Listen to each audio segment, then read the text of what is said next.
penkiaklasininkas Pijus Brazinskas iš Ukmergės Dukstinos pagrindinės mokyklos. Neįtikėtinai šauniai Pijus žaidė šeštokų pusfinalio trečiajame ture.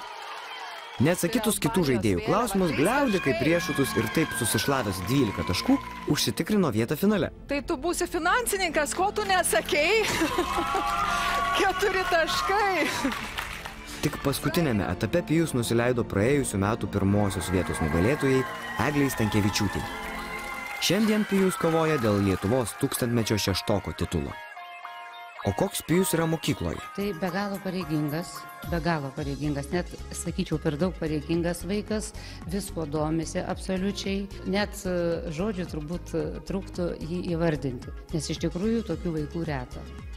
Pijus pirmenybę teikia laisvalaikiui gamtoje, mėgsta keliauti po Lietuvą, važinėti ir grybauti. Kaimynės išmokytas pažinti vietas, kur yra baravykų, pats Pijus nuo šiol save vadina baravykų siaubu. O šiandien Pijus nori nei daug, nei mažai. Sakyk, jeigu turėtum burtų lazdelę, ką pasaulyje pakeistum? Norėčiau, kad pasaulyje būtų taika, kad nesipyktų šalis su šalim, žmogus su žmogum, kad visi gerai sutartų.